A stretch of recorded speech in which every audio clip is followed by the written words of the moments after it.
ஆண்டவராகிய இயேசு கிறிஸ்துவின் இனிய நாமத்தினாலே வாழ்த்துக்களை தெரிவித்துக் கொள்கிறோம். உங்கள் மத்தியிலே அநேக ஒளிப்பேழைகள் வழியாக சந்தித்திருக்கிறோம். கடைசி கால தலைப்புகள் இருக்கிறதான வரிசையிலே அநேக ஒளிப்பேழைகளை உங்களுக்கு நாங்கள் வெளியிட்டிருக்கிறோம். இவைகள் உங்களுக்கு பிரயோஜனமாக இருந்ததாக உங்கள் மூலமாக உங்களிடத்தில் வந்த தொலைபேசிகள் மூலமாக அநேக இமெயில் மூலமாக நாம் தெரிந்து கொண்டோம். கர்த்தருக்கு எல்லா கன மகிமையும் உண்டாவதாக. இப்பொழுதும் இன்னொரு மிக முக்கியமான தலைப்பின் கீழாக உங்களை சந்திப்பதில் நான் மிகுந்த மகிழ்ச்சி அடைகிறேன். இப்பொழுதும் கடைசி கால தலைப்புகள் வரிசையிலே நாம் சில ஆதார செய்தியை பார்க்க போகிறோம். இவைகள் வேதாகமத்திலே 2000 வருடங்களுக்கு முன்பதாக, இன்னும் சொல்ல வேண்டும் என்று சொன்னால் பழைய ஏற்பாட்டு காலத்திலே தானியேல் புஸ்தக காலத்திலே 2600 வருடங்களுக்கு முன்பதாகவே சொல்லப்பட்டவைகள். இவைகள் எப்படி நம்முடைய காலகட்டத்திலே மிக துல்லியமாக 100% நிறைவேறி கொண்டிருக்கிறது என்பதை தான் நாம் பார்க்க போகிறோம். இங்கே சொல்லப்படுகிற காரியங்கள் எல்லாவற்றுக்கும் வசன ஆதாரம் உண்டு, உலக பிரகாரமான ஆதாரங்களும் சேர்த்தே கொடுக்கப்படுகிறது.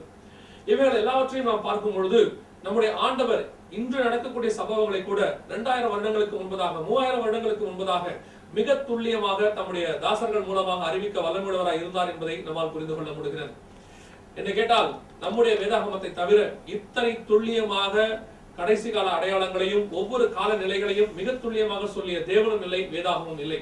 அப்பேற்பட்ட தேவனையும் வேதாகமத்தையும் கொண்டிருக்கிற நாங்கள் உண்மையிலேயே மிகப்பெரிய பாக்கியவான்கள் என்று சொல்லலாம். இப்பொழுதும் கூட நம்முடைய தேவ செய்திக்கு ஆதாரமாக நாம் ஒரு வசனத்தை வாசிக்க போகிறோம். தானியேல் ஆகிய நீயோ வென்றால் முடிவு காலம் மட்டும் இந்த வார்த்தைகளை புதைபொருளாக வைத்து இந்த புஸ்தகத்தை முத்திரை போடு. அப்பொழுது அநேகர் இங்கும் அங்கும் ஓடி ஆராய்வார்கள், அறிவும் பெருகி போகும் என்றார். சில விஷயத்தை தானியேலிடத்தில் ஆண்டவர் வெளிப்படுத்தி விட்டு தானியேலிடத்தில் சொல்லுகிறார், இந்த வார்த்தைகளை நீ புதைபொருளாக வைத்து விடு, முத்திரை போட்டு விடு.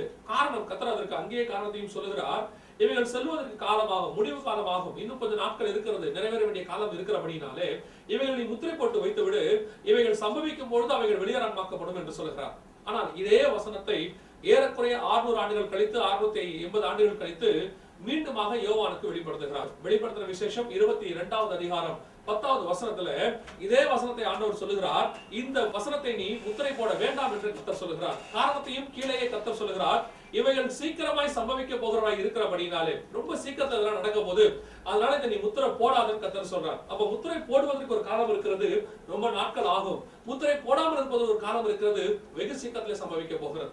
அப்படியானால் யோவான் காலத்திலேயே சொல்லப்பட்ட போது இவைகள் சீக்கிரமாக சம்பவிக்க போகிறது என்று சொன்னால், நம்முடைய காலத்திலே, அதாவது அது நடந்து 2000 வருடம் ஆகிவிட்டது. அப்படியானால் இன்னும் இது எவ்வளவு சீக்கிரமாக சம்பவிக்க போகிறது? நாம் கடைசி அந்த நிமிஷத்தினுடைய அந்த வசனம் எந்த காலகட்டத்துக்கு கொடுக்கப்பட்டதோ அந்த காலகட்டத்தினுடைய கடைசி நிமிஷத்திலே, கடைசி நொடியிலே நாம் நின்று கொண்டிருக்கிறோம் என்று சொல்லி பார்க்கிறோம். அப்படியானால் தானியேல் கிட்ட முத்திரை போட சொன்ன காரியங்கள் யோவான் மூலமாக முத்திரை போட வேண்டாம் என்று சொல்லப்படுகிறது, அவை வெளியரங்கமாக்கப்படுகிறது. அப்படி வெளியரங்கமாக்கப்பட்ட சில சத்தியங்களை குறித்து தான் நாம் பார்க்க போகிறோம். இதே வசனத்துல கூட கர்த்தர் சொல்லும் பொழுது அறிவு பெருகி போகும் என்றார். கடைசி காலத்திலே அறிவு பெருக்கத்தை குறித்து கர்த்தர் சொல்லுகிறார்.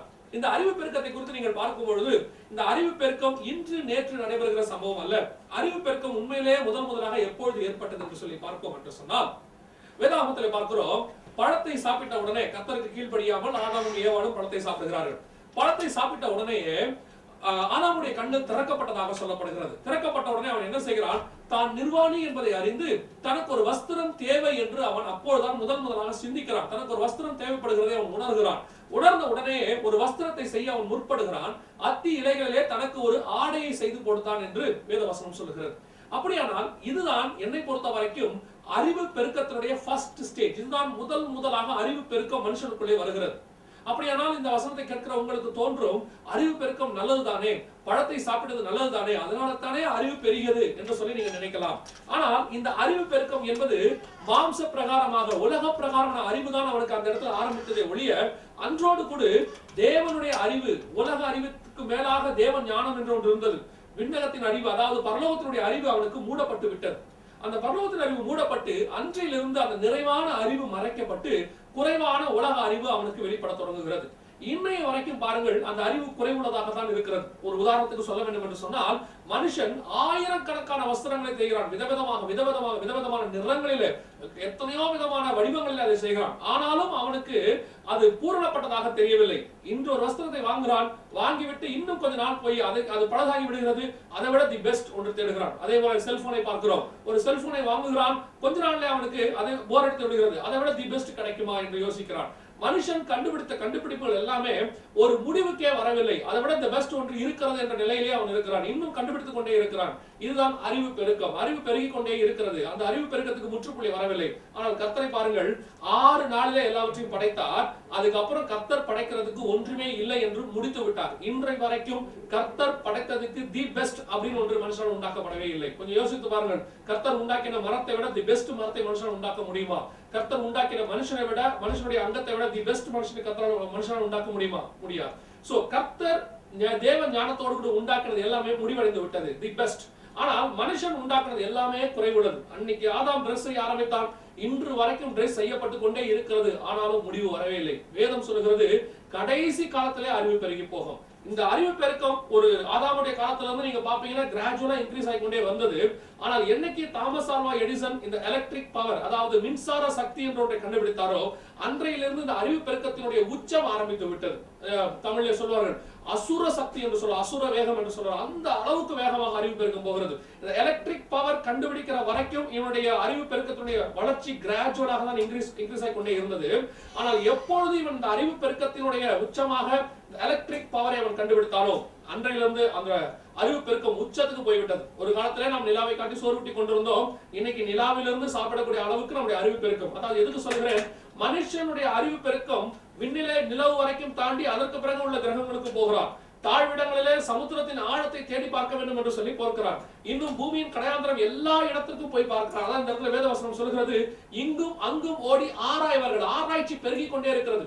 இந்த காலகட்டத்தை போல ஆராய்ச்சியினுடைய பெருக்கம் உலகத்துல எந்த காலகட்டத்திலும் இருந்திருக்கவே முடியாது. அந்த அளவுக்கு ஆராய்ச்சி. இயேசு காலத்துல கூட ஆராய்ச்சி இருந்தது. பாத்தீங்கன்னா வான சாஸ்திரிகள் வருகிறார்கள், தேவனிடத்துல வருகிறார்கள். யூதருக்கு ராஜாவை பிறந்திருக்கிறவர் எங்கே? அவங்க வான சாஸ்திரிகள் என்ன செய்யறாங்க, வானத்துல ஒரு நட்சத்திரத்தை பாக்குறாங்க, ஆராய்ச்சி பாக்குறாங்க. இந்த நட்சத்திரம் இங்க பிறந்தா, இங்க வந்துச்சுன்னா இங்க ஒரு ராஜா பிறக்கணும். இது ஒரு விதமான ஆராய்ச்சி.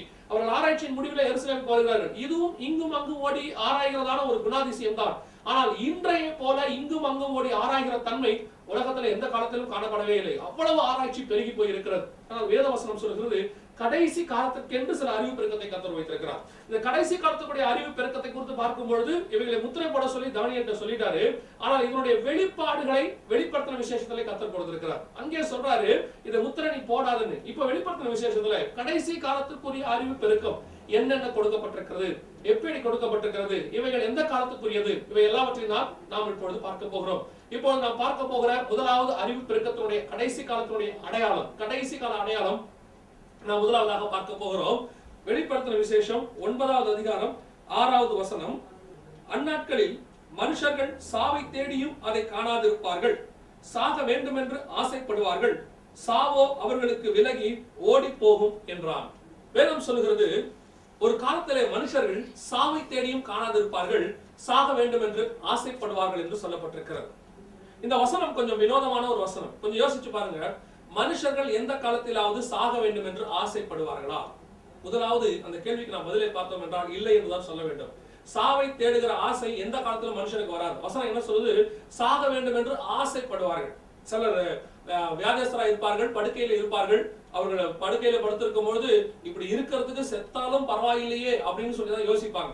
யோசிக்கிறவங்க போயிட்டு நீங்க கேட்டு பாருங்க, அப்படின்னா நீங்க செத்துறீங்களா அப்படின்னு கேட்டா அவங்க என்ன பதில் சொல்லுவாங்கன்னா, நான் ஏன் சாக வேண்டும், என்னை காப்பாற்றுறதுக்கு வழியே இல்லையா என்று சொல்லி கேட்பார்கள்.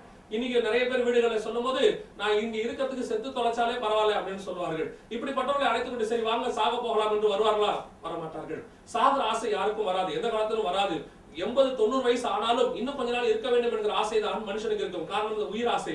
இது மனுஷனுக்கு மாத்திரமல்ல, மிருகங்கள் எல்லா உயிரினங்களுக்கும் இருக்கிறது. உதாரணமாக ஒரு எறும்பு இருக்கிறது, அது செவுற்றிலே போய் கொண்டே இருக்கிறது. அது போகிற வழியில கொண்டு போய் கையை வைத்து பாருங்கள், உடனடியாக அது தலை தெறிக்க ஓடும், ஏதாவது ஒரு பக்கத்துல தெரித்து ஓடும். காரணம் உயிர் பயம், உயிர் ஆசை எல்லா உயிரினத்துக்கும் இருக்கிறது, எறும்புக்கு கூட இருக்கிறது. அப்படியானால் எந்த காலத்திலும் மனுஷர்கள் சாக வேண்டும் என்று ஆசைப்பட மாட்டார்கள். வேதவசனம் சொல்கிறது, அவர்கள் சாக வேண்டும் என்று ஆசைப்படுவார்கள், சாவோ விலகி ஓடி போகும் என்று சொல்லப்பட்டிருக்கிறது. அப்படியானால் மனுஷர்கள் எப்பொழுது சாக ஆசைப்படுவார்கள்? அந்த வசனத்துல ஒரே ஒரு கீவேர்டு தான் இருக்கிறது, அந்நாட்களில் அப்படின்னு கொடுக்கப்பட்டிருக்கிறது. எந்நாட்களில் மனுஷர்கள் சாக வேண்டும் என்று ஆசைப்படுவார்கள் என்று சொன்னால், இந்த வெளிப்படுத்தின விசேஷத்தை நீங்கள் பிரித்து பார்ப்பீர்கள் என்று சொன்னால், முதல் 3 அதிகாரங்கள் சபைகளுக்கு கொடுக்கப்படுகிறது. 4வது அதிகாரம் 5வது அதிகாரம் பரலோகத்தினுடைய சம்பவங்கள் வெளிப்படுத்தப்படுகிறது. 6வது அதிகாரத்தில் இருந்து 11வது அதிகாரம் வரைக்கும் அந்தி கிறிஸ்துவின் ஆட்சியிலே பரலோகத்தின் வியூ கொடுக்கப்படுகிறது. 12வது அதிகாரத்தில் இருந்து 20வது அதிகாரம் வரைக்கும் அதே அந்தி கிறிஸ்துவின் ஆட்சியினுடைய உலக பிரகாரமான வியூ கொடுக்கப்படுகிறது. அதாவது ஒரே சம்பவம் 2 ஆங்கிள் பரலோகத்தின் வியூல உலகத்தின் வியூல கொடுக்கப்படுகிறது. அடுத்து 21ஆம் அதிகாரம் 22ஆம் அதிகாரம் 21ஆம் அதிகாரத்துல இயேசு கிறிஸ்துவினுடைய அந்த 1000 வருஷ அரசாட்சியினுடைய நியாய தீர்ப்பு இந்த காரியங்கள் எல்லாம் 20ல ஆரம்பித்து 21 வரைக்கும் 22ல முடிவரையும் கொடுக்கப்பட்டிருக்கிறது. வெளிப்படுத்தும் விசேஷம் மிக தெளிவாக இருக்கிறது. அந்த 9வது அதிகாரத்தில் சொல்லப்பட்டிருக்கிறது முழுக்க அந்தி கிறிஸ்துவின் ஆட்சியை குறித்து சொல்லப்பட்டிருக்கிறது. இந்நாட்களில் தான் மனுஷர்கள் சாக வேண்டும் என்று ஆசைப்படுவார்கள். காரணம், ஒருவரும் ஒரு காலம் பார்க்காத உபத்திரவத்தின் காலம் வருகிறது என்று சொல்லப்படுகிறது. ஒருவரும் தப்பி போகாத காலம் வருகிறது என்று வேதவசனம் சொல்லுகிறது. அப்படிப்பட்ட காலம் வருகிறது என்று சொன்னால் அந்நாட்களில் மனுஷர்கள் சாக வேண்டும் என்று ஆசைப்படுவார்கள். நாம் ஏற்கனவே அநேக செய்திகளில் சொல்லி இருக்கிறோம். அந்தி கிறிஸ்துவின் ஆட்சி உபத்திரவ காலம், மகா உபத்திரவ காலம் என்று பிரிக்கப்படுகிறது. இந்த முதல் உபத்திரவ காலம் கைவிடப்பட்ட கிறிஸ்தவர்களுக்கும், அதாவது சபையிலே இருந்து தேவனை அறிந்தும் கைவிடப்பட்டவர்களுக்கும், 2வது 3 ஆண்டு காலம் மகா உபத்திரவ காலம் யூதர்களுக்கும் என்று சொல்லி பார்க்கிறோம். இந்த 7 ஆண்டு கால காலத்துல மனுஷர்கள் சாக வேண்டும் என்று ஆசைப்படுவார்கள் என்று சொல்லப்பட்டிருக்கிறது. காரணம், அவருடைய உபத்திரவம் ஒருபுறம் வானத்திலிருந்து கொடுக்கப்படுகிற வாதைகள், ஒருபுறம் அந்தி கிறிஸ்துவினால் ஏற்படுத்தப்படுகிறதான வாதைகள், இவை எல்லாவற்றிலும் இணைந்து உபத்திரவ காலம், மகா உபத்திரவ காலம், கர்ப்பவதிகளுக்கும் பால் கொடுக்கிறவர்களுக்கும் ஐயோ என்று சொல்லக்கூடியதான மிக மோசமான காலம், உலகத்தினுடைய the last 7 year மிக கொடுமையான ட்ரிபுலேஷன் பீரியட் என்று சொல்வார்கள். அவ்வளவு மோசமான ஒரு 7 ஆண்டு காலம் வருகிறது. இந்த காலத்துக்கு தப்பித்துக் கொள்ள வேண்டும் என்றுதான் கர்த்தர் நமக்கு இப்படிப்பட்ட உபதேசங்களை கொடுத்துக் கொண்டே இருக்கிறார்கள். அநேகர் இந்த வருகையே இல்லை, இப்படிப்பட்ட உபத்திரவ காலத்தில் நம்ம கடந்து போய்த்தான் ஆக வேண்டும் என்று சொல்லி அநேகர் போதிக்கிறார்கள். அது தவறான உபதேசம். இதை குறித்து ஏற்கனவே அநேக ஒளிப்படைகளை நாம் வெளியிட்டிருக்கிறோம். சபையானது நிச்சயமாக உபத்திரவ காலத்திலே கடந்து போகாது. அதற்கு முன்பதாகவே அது எடுத்துக்கொள்ளப்படும். அப்போ கைவிடப்பட்டவர்கள் யூதர்கள் இவர்கள் சாவை தேடியும் காணாதிருப்பார்கள், சாக வேண்டும் என்று ஆசைப்படுவார்கள். காரணம், இந்த உபத்திரவம் தாங்காமல் எப்படியாவது இதிலிருந்து தப்பிக்க வேண்டும் என்று விரும்புவார்கள். அவர்கள் சாக ஆசைப்படுவார்கள். ஆனா வசனம் என்ன சொல்கிறது? சாவோ விலகி ஓடி போகும், சாவு அவர்களுக்கு கிடைக்காது என்று சொல்லப்பட்டிருக்கிறது. அப்படியானால் இந்த சாவு எப்படி விலக போகிறது? சாவு எப்படி அவர்களுக்கு ஓடி போக போகிறது? இந்த ஜீவன் மரணம் எல்லாம் கர்த்தருடைய கரத்தில் இருக்கிறது. இந்த வானம் பூமி எல்லாம் கர்த்தருடைய கரத்தில் இருக்கிறது. ஆனால் இந்த 7 ஆண்டு காலத்துல உபத்திரவ காலத்துல இந்த வானம் பூமி மரணம் எல்லாமே பிசாசின் கையிலே ஒப்பு கொடுக்கப்பட போகிறது. அவன் மரணத்துக்கு அதிபதியாக மீண்டும் வரப்போகிறான். ஏற்கனவே அவன் மரணத்துக்கு அதிபதியாக இருந்தான். கர்த்தர் அவனை மரணத்தை ஜெயமாக விழுங்கினார் என்று சொல்லப்பட்டிருக்கிறது. ஆனால் இந்த 7 ஆண்டு காலம் நியாயப்பிரமாண காலம், மீண்டும் அவன் கையிலே மரணம் போக போகிறது. அந்நாட்களிலே மனுஷர்கள் சாக விடாமல் தடுத்து நிறுத்த பிசாசு அநேக உபாயந்தரங்களை கையாளுவான். இந்த பிசாசு கையாள போகிறது ஆவிக்குரிய விதத்தலா மாம்ச பிரகாரமா என்று பார்க்கும் பொழுது, பிசாசு ஆவிக்குரியவனா இருந்தாலும் தன்னுடைய கிரியைகளை மாம்ச வழியிலேயே அவன் நடப்பிக்கிறான். உதாரணமாக, பிசாசு யாரோடு பேசும்போது பாருங்க, ஒரு மனுஷனுக்குள்ளாக இருந்து அவன் மூலமாகத்தான் பேசுவானே ஒழிய, அவன் மூலமாக நான் இன்னார் வந்திருக்கிறேன் என்று அவருடைய பெயரை சொல்லித்தான் அவன் வருவானே ஒழிய, இதுவரைக்கும் நான் லூசிபர் வந்திருக்கிறேன் என்று சொல்லி வந்திருப்பதாக நான் கேள்விப்படவில்லை. ஒருவேளை நடந்திருக்கலாம் யாருடைய வாழ்க்கையிலும், நான் இதுவரைக்கும் கேள்விப்படவே இல்லை. யாருக்குள்ளாவது வந்து அவருடைய பெயரை தான் அவன் சொல்வான். அப்போ தன்னுடைய கிரியைகள், தன்னுடைய சிந்தனைகளை பிசாசு என்ன செய்வான்? மனுஷர் மூலமாக தான் செயல்படுத்துவான். அப்ப இந்த வசனமும் எப்படி நிறைவேற போகிறது? மரணம் வராமல் பிசாசு தடுத்து நிறுத்த போகிறான். அதை எப்படி இயற்கையாக அவன் எப்படி எந்த வழியாக செய்ய போகிறான் என்பதற்கு ஒரு சில ஆதாரங்களை பார்க்க போகிறோம். இப்போ வேதம் சொல்லுகிறது, லேவியராகமத்தின் புஸ்தகத்துல மிக தெளிவாக 17ஆம் அதிகாரம் 11வது வசனத்துல மாம்சத்தின் உயிர் ரத்தத்தில் இருக்கிறது என்று சொல்லப்பட்டிருக்கிறது. லேவியராகமம் 17:11 வாசிக்கும் பொழுது மாம்சத்தின் உயிர் ரத்தத்தில் இருக்கிறது. அப்போ ஒரு மனுஷனுடைய உயிர் ரத்தத்தில் இருப்பதாக கர்த்தர் சொல்கிறார்.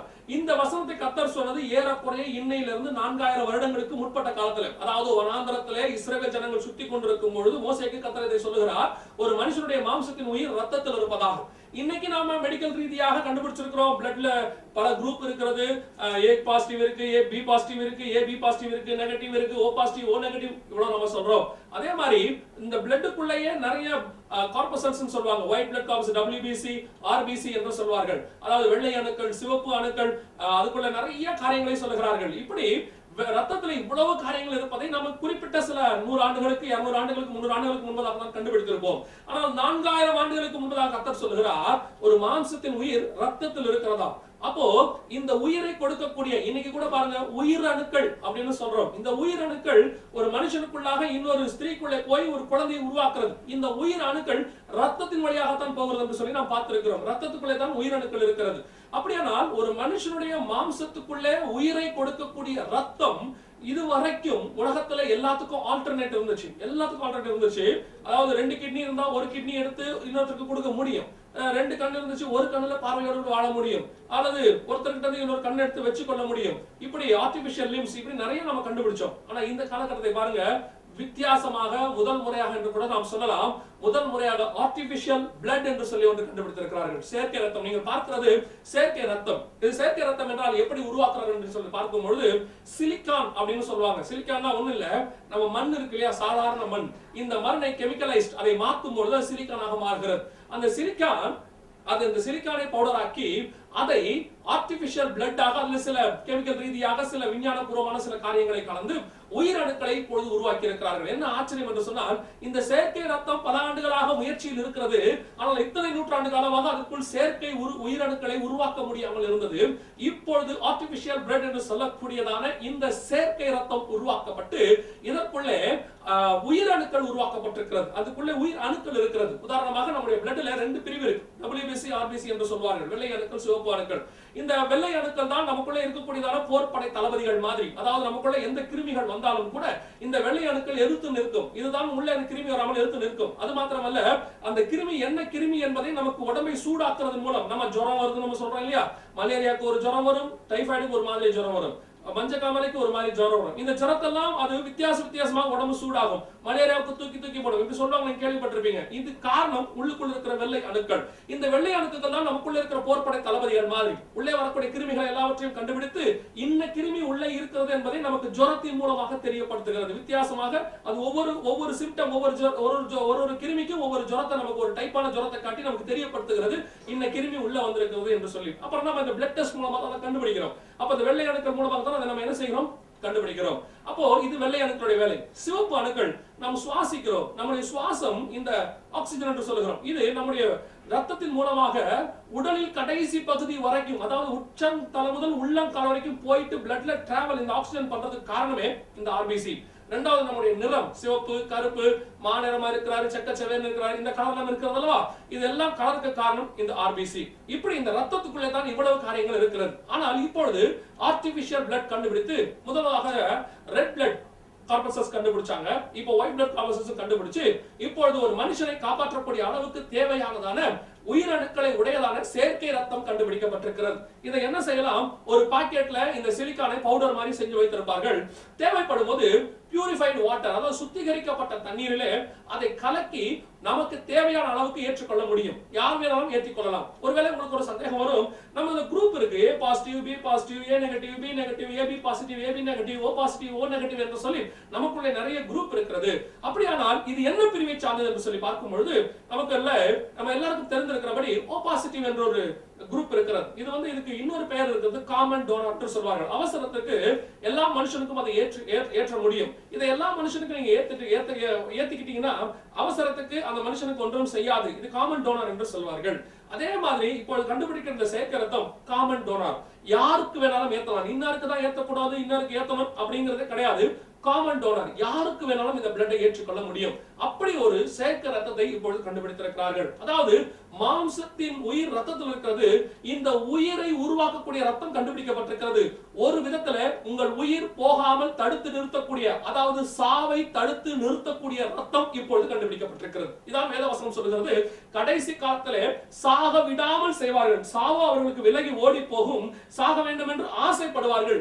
அதை தேடியும் அவர்கள் காணாதிருப்பார்கள். சொன்னபடியே இப்பொழுது மரணம் தடுத்து நிறுத்தப்படுகிறது. ரத்தத்தின் மூலமாக வரக்கூடிய மரணம். உலகத்துல பாருங்க, கை இல்லாதவங்க இருக்கிறான், கால் இல்லாதவங்க இருக்கிறான், கண்ணு இல்லாதவங்க இருக்கிறாங்க, ஏன் கிட்னி இல்லாதவங்க கூட இருக்கிறாங்க. ஆனா ரத்தம் இல்லாமல், ஒரு சொட்டு ரத்தம் இல்லாத ஒரு மனுஷனை உங்களால் பார்க்கவே முடியாது. ரத்தம் இல்லாவிட்டால் உயிர் போயிடும். உதாரணமா நீங்க பாத்தீங்கன்னா, இடுப்பு கீழே ஆக்சிடென்ட் ஆகி அவர்கள் மரத்து போயிருக்கும். அந்த இடத்துல எந்த விதமான ரத்த ஓட்டம் இருக்காது. அவர்கள் எல்லாம் போய் பாருங்கள், உடனடியாக திருப்பி போட்டுக்கிட்டே இருப்பாங்க அவங்களை, இப்படியும் அப்படியும். காரணம், ரத்த ஓட்டம் இல்லாத இடத்துல புழுக்கள் வந்துடும். பெட் சோர் என்று சொல்வார்கள், புழுக்கள் வந்துவிடும். அப்படியானால் ரத்தம் இல்லாத இடத்துல புழுக்கள் வரும். அந்த சதை செத்ததாக இருக்கும், அந்த இடத்துல புழுக்கள் உருவாகிவிடும். நம்ம ரத்தம் ஓடிக்கிட்டே இருக்கிறதுனாலதான் நம்ம உடம்புல இருக்கிற புழுக்கள் கூட, ஏற்கனவே நிறைய பூச்சிகள் உடம்புல இருக்கு, இதெல்லாம் இன்னும் வெளியே வராமல் இருக்கிறது காரணம் இந்த ரத்த ஓட்டம் ஓடிக்கொண்டே இருக்கிறதா. அப்போ மாம்சத்தின் உயிரை உருவாக்கக்கூடிய ரத்தம், ஆர்டிபிஷியல் பிளட் கண்டுபிடிக்கப்பட்டிருக்கிறது. அவர்கள் சாவை தேடியும் காணாதிருப்பார்கள், சாக வேண்டும் என்று ஆசைப்படுவார்கள் என்று சொல்லப்பட்டிருக்கிறது. சொன்னது சொன்னபடியே இப்பொழுது அந்த ரத்தம் கண்டுபிடிக்கப்பட்டிருக்கிறது. அந்த சாவை தடுத்து நிறுத்தக்கூடிய ரத்தம் கண்டுபிடிக்கப்பட்டிருக்கிறது. அதே 9 மேலே வாசிக்கும் பொழுது வேதம் சொல்லுகிறது, அவர்களை 5 மாதம் அளவும் துக்கப்படுத்தும்படிக்கு அதற்கு உத்தரவு கொடுக்கப்பட்டது. ஆனாலும் அவர்களுக்கு மரணம் வராது.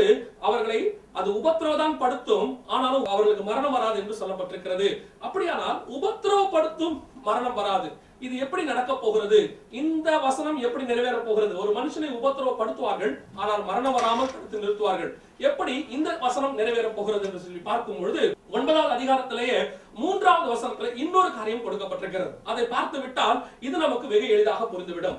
அந்த 3வது வசனம் சொல்லுகிறது, அந்த புகையிலிருந்து வெட்டுக்கிளிகள் புறப்பட்டு வந்ததாக சில காரியங்கள் சொல்லப்பட்டிருக்கிறது.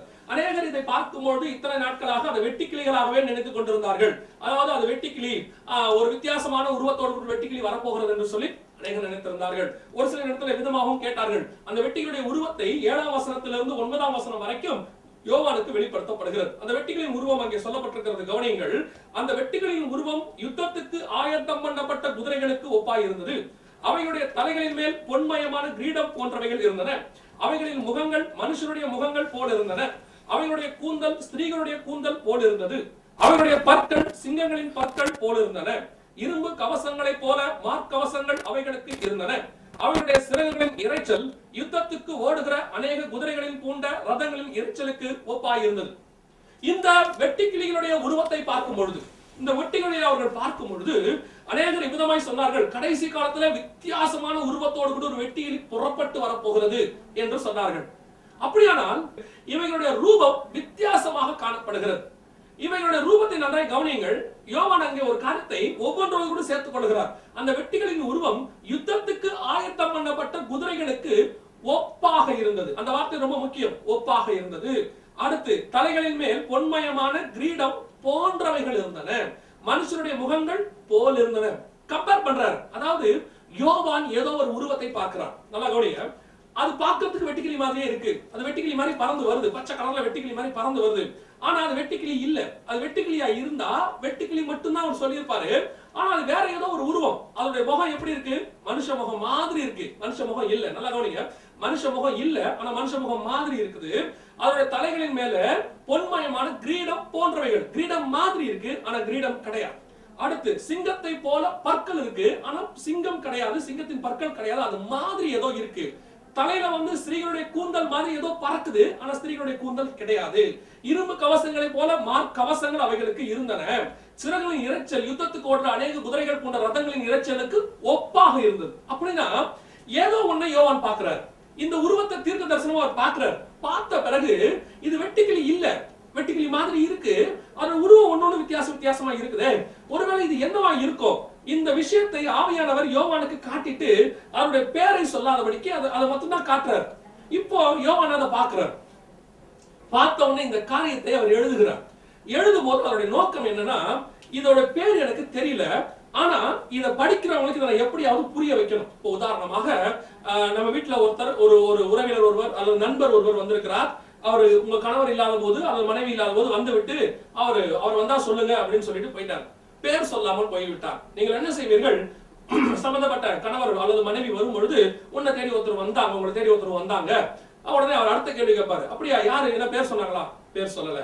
அடுத்து அப்போ எப்படி இருந்தாங்க? அடுத்த கொஸ்டின். இந்த எப்படி இருந்தாங்கன்றதுக்கு பதில் அடுத்து வருகிறது, அவர் கொஞ்சம் உயரமாக இருந்தார், கொஞ்சம் சுருட்ட முடியாக இருந்தது, அவர் ஆள் கொஞ்சம் சிவப்பாக இருந்தார், குரல் கொஞ்சம் கரகரன்னு நம்ம இப்படி எக்ஸ்பிளைன் பண்ணுவோமே. இதே மெத்தடை தான் இந்த இடத்துல யோவான் கையாளுகிறார். அவர் ஒரு உருவத்தை பார்க்கிறார். இந்த உருவத்தை இதுவரைக்கும் அவர் பார்த்ததே இல்லை. அதோட பேர் அவருக்கு தெரியவே இல்லை. ஆனா he want to explain, நமக்கு அவர் சொல்ல விரும்புகிறார். அப்ப அவர் என்ன செய்யறாரு? இந்த உருவத்தை நமக்கு எக்ஸ்பிளைன் பண்ணுகிறார். ஒவ்வொரு ரூபமாக எக்ஸ்பிளைன் பண்ணுகிறார். இப்ப நாம அந்த வெட்டுக்கிளிகள் என்ன என்பதை பார்க்க போகிறோம். இந்த வெட்டுக்கிளி இவையத்தான் இருக்க அதிக வாய்ப்பு இருக்கிறது. உடனே சிலர் இதுக்குன்னு ஆர்குமெண்ட் பண்றாங்க, வருவாங்க, அது அப்படி இல்லை இப்படி இல்லைன்னு. நான் சொல்லுகிறேன், இதுதான் அந்த வெட்டுக்கிளி என்று நான் சொல்லவில்லை. இதை போல ஏதோ ஒன்று. இப்ப அந்த வசனத்துக்கு இது அப்படியே பொருந்தி போகிறது, 100% பொருந்தி போகிறது. இதுவாகவும் இருக்கலாம் என்றுதான் நாம் நம்புகிறோம். பார்க்கலாம். இதுதான் அந்த வெட்டுக்கிளி. பாருங்க, அவர்கள் சொல்லப்பட்ட அந்த வெட்டுக்கிளி இப்ப நீங்கள் படத்திலே பார்க்கக்கூடியது. இதற்கு பெயர் வார் ஹெலிகாப்டர் என்று பெயர். இதனுடைய உருவத்தை பாருங்கள். இந்த வார் ஹெலிகாப்டர்ஸ், ஒருவேளை இதை நீங்க பார்க்க விரும்பினா நீங்க போய் வலைத்தளத்துல டாப் 10 வார் ஹெலிகாப்டர்ஸ் என்று போடலாம். இதனுடைய டீடைல்ஸ் எல்லாத்தையும் நீங்க பார்க்க முடியும். இத நீங்க கவனிச்சு பாருங்க. இந்த வார் ஹெலிகாப்டர்ஸையும் அந்த இப்ப நீங்க அந்த படத்தை பாக்குறீங்க. இது முழுசா உங்களுக்கு அந்த படம் வைக்கப்பட்டிருக்கிறது. இந்த படத்தை பாருங்கள். இப்பொழுது வசனத்தை ஒவ்வொன்றாக நாம் ஒப்பிட்டு பார்க்க போகிறோம். 9ஆம் அதிகாரம் 7ஆம் வசனம் சொல்லுகிறது, அந்த வெட்டுக்கிளியின் உருவம் யுத்தத்துக்கு ஆயத்தம் பண்ணப்பட்ட குதிரைக்கு ஒப்பாக இருந்தது. அந்த காலத்துல யுத்தத்துக்கு குதிரைகளை ஆயத்தம் பண்ணி ரெடியா வைப்பாங்க. அதுக்கு சேனைகள் எல்லாம் பூட்டி, அது மேல ரதங்களை எல்லாம் கட்டி, அதுக்கு மேல ராஜா உட்கார்ந்து அது கரெக்டா யுத்தம் போறதுக்கு ரெடியா வைப்பார். அதே மாதிரி இந்த வார் ஹெலிகாப்டர் பாருங்க, கீழே குண்டுகள் எல்லாம் சேர்க்கப்பட்டு எல்லாம் ரெடியாக்கி யுத்தத்துக்கு ஆயத்தம் பண்ணப்பட்டு சரியாக நிற்கிறது. இது முதலாவது. இரண்டாவது, அவைகளுடைய தலைகள் மேல் பொன்மயமான கிரீடங்கள். நீங்க பாக்குறீங்க பாருங்க, இதுதான் பொன்மயமான கிரீடம். இது வரைக்கும் ஹெலிகாப்டருக்கு இப்படி ஒரு கிரீடத்தோட நீங்க பார்த்திருக்கவே முடியாது. காரணம், இந்த கிரீடத்தோடு வந்தது எல்லாமே வார் ஹெலிகாப்டர்ஸ் தான். நார்மல் ஹெலிகாப்டருக்கு இப்படிப்பட்ட கிரீடங்கள் வைக்கப்பட மாட்டாது. இது வார் ஹெலிகாப்டர்ஸ் தான் இப்படிப்பட்ட கிரீடங்கள் வைக்கப்பட முடியும். இரண்டாவது, மூணாவது பாருங்கள், அவருடைய முகங்கள் மனுஷனுடைய முகங்களுக்கு ஒப்பாக இருந்தது. இதை கவனித்து பாருங்கள். இந்த பக்கம் 2 கண் தெரிகிறது. மனுஷ முகத்துக்கு ஒப்பாக அந்த முகம் பார்க்கும் பொழுது நடுவிலே ஒரு பெரிய மூக்கு மாதிரியும் 2 கண்ணு மாதிரியும் தெரிகிறது. இது மனுஷ முகத்திற்கு ஒப்பாக இருந்தது. அடுத்து, அவருடைய கூந்தல் ஸ்திரீகளுடைய கூந்தல் போல் இருந்தன. இந்த படத்தை பாருங்கள். அந்த ஹெலிகாப்டர் பறக்கும் பொழுது அதனுடைய ஃபேன் பறக்கிறது ஒரு முடி பறக்கிறத போல. இரவில நீங்கள் படுத்திருக்கும் பொழுது இந்த ஃபேன் எல்லா லைட்டையும் ஆஃப் பண்ணிட்டு ஒரு நைட் லேம்ப் மட்டும் போட்டுட்டு ஃபேனை போட்டு விட்டு நீங்க படுத்திருந்து பாருங்க. அந்த ஃபேன் காற்றுல ஆடுகிறது போல தான் இருக்கும். அந்த ஃபேன் சுத்துகிறது காற்றுல ஆடுகிறது போல. அதாவது ஸ்திரீகளுடைய கூந்தல் பறக்கிறதை போல என்று அந்த இடத்துல அவர் அதை வர்ணிக்கிறார். அதாவது தனக்கு தெரிந்த என்ன எப்படி தெரிகிறதோ அதுல அவர் யோவான் சொல்லுகிறார். அந்த ஃபேன் பறக்கிறதை அவர் சொல்லுகிறார், ஸ்திரீகளின் கூந்தல் பறக்கிறதை போல இருக்கிறது. அடுத்து, அவர்களுடைய பற்கள் சிங்கங்களுடைய பற்கள் போல இருக்கிறது. அந்த ஹெலிகாப்டருக்கு கீழே பாருங்க, இங்க எல்லாம் வரிசையாக குண்டுகள் அடுக்கப்பட்டிருக்கிறது. இந்த குண்டுகளை நீங்கள் பார்க்கும் பொழுது அத்தனையும் வரிசையாக பற்களை போல அடுக்கப்பட்டிருக்கு பாருங்க. இதைத்தான் அவர் சொல்கிறார், அவருடைய பற்கள் சிங்கங்களுடைய பற்களை போல இருக்கு. ஏன்னா அவருக்கு வார் ஹெலிகாப்டர் தெரியாது, இது வரைக்கும் ஹெலிகாப்டர் கிடையாது, வார்ல இப்படி பறக்கிற விஷயத்தை அவங்க பார்த்ததே கிடையாது. அது வரைக்கும் யுத்தம்னா குதிரை மேல வருவாங்க, ரதத்துல வருவாங்க, சண்டை போடுவாங்க. இதான் 1ஆம் நூற்றாண்டு வரைக்கும் அவர்கள் பார்த்தது. அதுக்கு மேல எதையும் பார்த்ததே இல்ல. இப்பதான் ஃபர்ஸ்ட் டைம் அவர் பாக்குறாரு. அதாவது பறக்கிற ஒரு விஷயத்தை பாக்குறாரு. அது பறக்கும் போது அதுல இருந்து இன்னும் நீங்க நிறைய காரியங்களை நாம் தொடர்ந்து பார்க்க போகிறோம். கீழே பற்களை போல அவர் பார்க்கிறார். அடுத்து, இரும்பு கவசங்களை போல மார்க்கவசங்கள், அதை சுற்றி இருக்கிறதான மார்க்கவசங்களை கவனிங்கள். சுற்றி இரும்பு மார்க்கவசங்களை போல மார்க்கவசங்கள் அதுக்கு கொடுக்கப்பட்டிருக்கிறது. அவருடைய சிறகுகளின் இரைச்சல். சிறகு என்பது என்ன? ஒரு பறவை பறப்பதற்கு பயன்படக்கூடியதான் சிறகை. அந்த சிறகு அடிச்சுதான் பறவை மேல எழும்பும். உயர பறப்பதற்கு அந்த சிறகுகளுக்கு, அந்த சிறகுதான் காரணம் பறவை பறப்பதற்கு. அப்ப இந்த ஹெலிகாப்டர் பறப்பதற்கு காரணம் என்ன? அந்த ஃபேன் சுத்தும் பொழுதுதான் அது பறக்கும். இந்த சிறகுகளின் இரைச்சல், அதாவது அந்த ஃபேனுடைய சவுண்ட். தீர்க்க தரிசனம் எப்படி வருகிறது பாருங்க, எத்தனை துல்லியமாக தீர்க்க தரிசனத்தை யோவான் உரைக்கிறார். அந்த ஃபேனுடைய சவுண்ட் எப்படி இருக்கிறதா, அவர்களுடைய சிறகுகளின் இரைச்சல் யுத்தத்துக்கு ஓடுகிற அநேக குதிரைகள் பூண்ட ரதங்களின் இரைச்சலுக்கு ஒப்பாக இருக்கிறது. நீங்க இந்த ஹெலிகாப்டர் சவுண்ட் கேக்குறீங்களே, இந்த சவுண்ட் பாருங்க, ஃளைட் சவுண்டுக்கும் ஹெலிகாப்டர் சவுண்டுக்கும் நிறைய வித்தியாசம் இருக்கு. நீங்க கேட்கிறது ஹெலிகாப்டர் சவுண்ட். இந்த ஹெலிகாப்டர் சவுண்ட் பாருங்க, ஃளைட் சவுண்டுக்கு ரொம்ப டிஃபரண்டாக இருக்கும். ஃளைட் சவுண்ட் கான்ஸ்டன்டா ஏறும், கான்ஸ்டன்டா இறங்கும். ஆனால் இது ஒரு விதமான இரைச்சல், ஒரு விதமான சவுண்ட். இதுதான் ஹெலிகாப்டர் சவுண்ட். இதுதான் அநேக குதிரைகள் பூண்ட ரதங்களின் இரைச்சல். இந்த உருளைகளுடைய சவுண்டும் ஹெலிகாப்டர் உருளுகிற சவுண்டும் மிகச்சரியாக இருக்கும். இதைத்தான் யோவான் மிக துல்லியமாக பார்க்கிறார். இத்தனை துல்லியமாக அந்த வெட்டுக்கிளிகள் பறந்து வரும் என்பதை அவர் பார்க்கிறார். பறந்து வருகிறது, அதோடு கூட அது என்ன செய்கிறது? மனுஷரை உபத்திரவப்படுத்துகிறது. உபத்திரவப்படுத்தும் போது அந்த வெட்டுக்கிளிகள் 5 மாதம் அவர்களை உபத்திரவப்படுத்துகிறது என்று சொல்லி பார்க்கிறோம். ஒவ்வொரு யுத்தத்திலும் ஒவ்வொரு வித்தியாசமான ஆயுதங்களை கண்டுபிடிப்பார்கள். அந்த யுத்தத்துல அந்த ஆயுதங்களை தான் பிரதானமாக யூஸ் பண்ணுவார்கள். உதாரணமாக 1990-91 கல்ஃப் வார், வளைகுடா யுத்தம் நம்ம எல்லாருக்கும் தெரிஞ்சதுதான். சதாம் ஹுசேன் மேல, அதாவது ஈராக் தேசத்தின் மேல நேசப்படைகள் எல்லாம் சேர்ந்து ஒரு யுத்தத்தை செய்தார்கள். அந்த யுத்தத்துல பேப்பர்ல வந்த பிரதானமான ஆயுதம் என்னன்னு பாத்தீங்கன்னு சொன்னா ஸ்கட் அப்படிங்கிற ஒரு ஏவுகணை. இந்த ஸ்கட் ஏவுகணையை பத்தி தான் அடிக்கடி பேசிக்கிட்டே இருப்பாங்க. ஸ்கட் விட்டாங்க. அந்த காலத்துல பிள்ளைகள் எல்லாம் நாங்கள் ஸ்கூல்ல படிக்கும் போதெல்லாம் எல்லாம் ஒரு ராக்கெட் மாதிரி ஒன்று சேர்ந்து விட்டு ஸ்கட் வருகிறது என்று சொல்வார்கள். இந்த ஸ்கட்டுங்கிறது அவ்வளவு அந்த காலத்துல ஃபேமஸ். ஏன்னா அது அப்பதான் முதல்ல அந்த யுத்தத்துல அதை யூஸ் பண்றாங்க. அதை யூஸ் பண்ணும்பொழுது அதிகமாக அதைத்தான் சதாம் ஹுசேன் பயன்படுத்தினார். அவர்கிட்ட இருக்குது அது குறிப்பிட்ட இலக்கை தாக்கும். அவர் அங்கிருந்து இஸ்ரேலை தாக்கினார். ஆனால் அது தப்பிப்பதற்கு அவர்கள் பேட்ரியாட் என்று சொல்லி ஒரு வித்தியாசமான ஒரு காரியத்தை கண்டுபிடித்தாங்க. அந்த ஸ்கட்டை பிடிச்சி அல்லது வானத்திலே அழிக்கக்கூடியதான ஒரு ஆயுதத்தை அமெரிக்கர்கள் கண்டுபிடித்து வைத்திருந்தார்கள். அது பேட்ரியாட் என்று பெயர். அப்படியானால் இந்த ஸ்கட் அந்த யுத்தத்திலே ஸ்கட் பிரதானமாக பயன்படுத்தப்பட்டது, பிரதானமாக சொல்லப்பட்டது. அதைத்தான் அந்த ஜனங்களை உபத்திரவப்படுத்துவதற்கு என்று சதாம் ஹுசேன் பயன்படுத்தினார். அதே போல வரப்போகிற அந்த அந்திகிறிஸ்துவின் ஆட்சியிலே இது என்ன செய்ய போகிறது, பயன்படுத்த போகிறார்கள். எப்படி பயன்படுத்த போகிறார்கள்? ஜனங்களை உபத்திரவப்படுத்துவது என்று பிரதானமாக இந்த ஹெலிகாப்டர், வார் ஹெலிகாப்டர். நன்றாய் கவனிங்கள், இந்த வார் ஹெலிகாப்டர் என்று தான் நான் சொல்லவில்லை. இதே போல ஏதோ ஒரு காரியம் நிச்சயமாக பறந்து வரப்போகிறது. மேபி இதே வார் ஹெலிகாப்டரா இருக்கலாம், இல்ல இதோட அட்வான்ஸ்ட் வெர்ஷன், இதை விட இன்னும் கொஞ்சம் அட்வான்ஸ்ட் வெர்ஷனா கூட இருக்கலாம். இது 2000 இருந்து கண்டுபிடிக்கப்பட்டிருக்கிறது. இந்த 2000 கண்டுபிடிக்கப்பட்ட இந்த வார் ஹெலிகாப்டரை 2000 வருடங்களுக்கு முன்பதாக பத்மு தீவில வைத்து யோவானுக்கு வெளிப்படுத்த கர்த்தர் வல்லமையுள்ளவராய் இருந்தார். நம்முடைய ஆண்டவர் அத்தனை துல்லியமாய் தீர்க்க தரிசனம் உரைக்கிற ஆண்டவர். பாருங்க, நிறம், குரல், அதுல வரக்கூடிய சவுண்ட், உருவம் எல்லாம் தீர்க்க தரிசனம் சொல்லப்படுகிறது. இன்னைக்கு சொல்லப்படுகிற தீர்க்க தரிசனங்கள் எல்லாம் தீர்க்க தரிசனங்கள் தானா என்பதை இதை போன்ற தீர்க்க தரிசனங்களை வைத்து நாம் அளவிட்டு பார்த்துக் கொள்ள முடியும். அவ்வளவு துல்லியமாக தீர்க்க தரிசனம் கொடுக்கப்படுகிறது. சொன்னது போலவே இந்த வெட்டுக்கிளிகள் பறந்து வருவது தொடங்குகிற காலகட்டத்துக்குள்ளே நாம் வந்து விட்டோம். கடைசி கால கண்டுபிடிப்பு, வெட்டுக்கிளிகள் பறக்க ஆரம்பித்திருக்கிறது.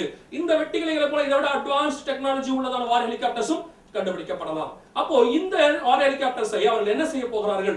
அடுத்த யுத்தத்திலே பயன்படுத்த போகிறார்கள். ஒவ்வொரு யுத்தத்திலும் ஒவ்வொரு குண்டு பிரதானமாக பயன்படுத்தப்படும். அதாவது செகண்ட் வேர்ல்ட் வார்ல அணுகுண்டு பயன்படுத்தப்பட்டது.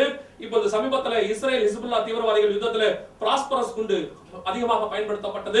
இந்த இலங்கையில் நடந்ததான தமிழர் படுகொலையில கூட இந்த பிராஸ்பரஸ் குண்டு பயன்படுத்தப்பட்டதாக அநேக செய்திகள் வெளிவந்தது.